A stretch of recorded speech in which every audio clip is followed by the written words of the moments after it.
What a horrible idea they have come up with. The new H-1B, B as in boy, tax. This is such a crappy idea. And here's the history of it. In 1952, Congress said, hey, let's let people from other countries come here and work in the United States. Truman vetoes it, but they get the votes and they say, nope, sorry, we're going to put this thing in place. So they established the Immigration Act. And then in 1990, they said, okay, here we're going to do you got to pay something. You bring somebody over. So in 1998, it was $500, and then they took it in 2000. They took it up to $1,000, and then in 2004, you want to bring somebody in from another country to do work. We're going to charge $1,500 per person coming in, right? Annually, right? Yeah, annually. They get them in there, right? Okay.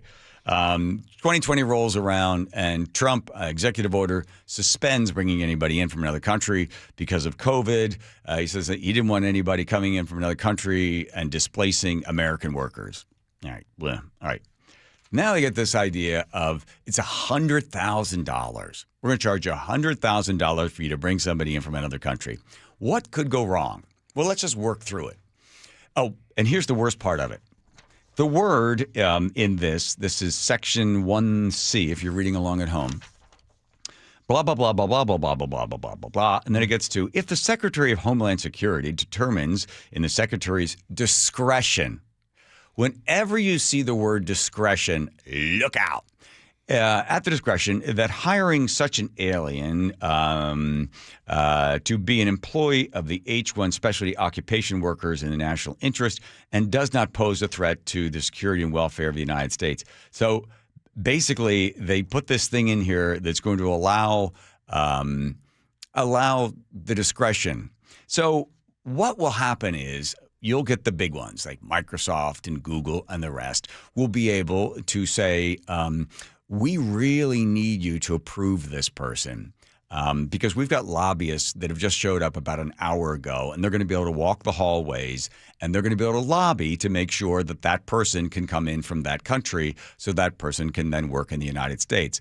And that is part of the problem because, well, Microsoft and Google and all the big tech companies have lobbyists, and they pay them millions and millions of dollars so that they can go around and get in there and get that little piece that says discretion and go, look, it'd be really good for us to be able to have this guy come in. Can you just, and the guy, the Homeland Security people, yeah, okay. So they let him in on that one.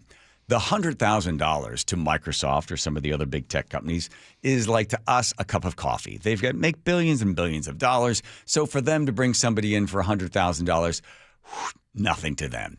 But if you're a small tech startup in Austin, do you think you can afford $100,000 to have somebody to come in from India or some other country and to do the work? Absolutely not. You got a little tech company. You're doing everything you can to get capital together. Maybe you're borrowing. Maybe you've got some VC money, but it's not going to be enough to hire somebody. So the small tech companies that want to compete and want to be able to take on the big monsters and take advantage of the margins as to how much they charge and how much they make, small tech companies will be shut out. But the big ones will continue to dominate. It's the same thing that happened under the Biden administration when you pick and choose winners in the green energy shenanigans where they just say, well, we'll give money to this one or that one. And all the money pours in. So the small little companies that are trying to start up can never get any of the cash, can never get any of the funds. And they have to compete against something that's being subsidized by public dollars. They can't compete. They can't grow. They can't offer new alternatives. They can no longer sort of knock down the big guy where the big guy is. So this thing is crony capitalism all the way through. And this happens with Democrats and Republicans. And this is just a bad, bad idea because now you're going to make it that much harder for the small guy to compete against the big guy. And the big guy is going to easily be able to write as many checks as they want for $100,000 here and $100,000 there to bring in as many people as they want to continue to do the work. If they didn't do this, and they didn't put the $100,000 in there, then everybody can bring people in. Maybe you want to charge not $100,000. I see what he's trying to do. He's saying, oh, rather than you hiring an American worker worker. You're hiring somebody from another country that is better educated, has a better work ethic, and is willing to come here to the United States to work here rather than choosing somebody in the United States. It creates a gigantic wall that makes it difficult for American workers to know what the real marketplace is. Because the real marketplace would be have somebody in school who's smart enough and bright enough and says, well, look, I can't compete against somebody coming in from India that has a particular set of skills that is able to do that work. If you didn't have that wall there. So that person would choose a different field of study, and they might extend and grow their knowledge in that field, and then they would be able to be hired in the marketplace with new skills. You could just simply say, well, the guys that are coming in from other countries, the men and women coming in from other countries are better educated and will work harder. So you want to hire them. The person who wants to work hard and do well, and they're an American citizen, they can get the education that they need, and they don't have to have the protection of the government stopping the competition that could normally flow through a free market.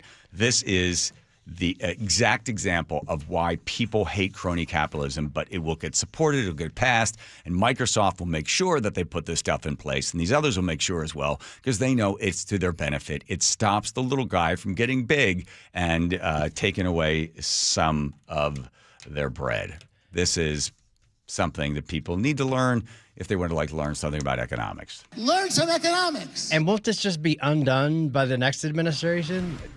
Is it an executive order right now? It's a proclamation, apparently. Oh, yeah.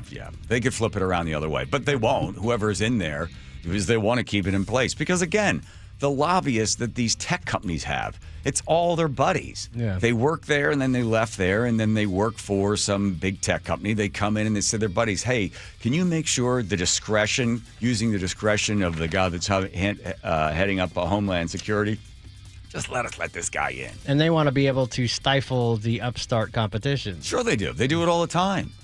Just simply crushing them. You don't want any competition.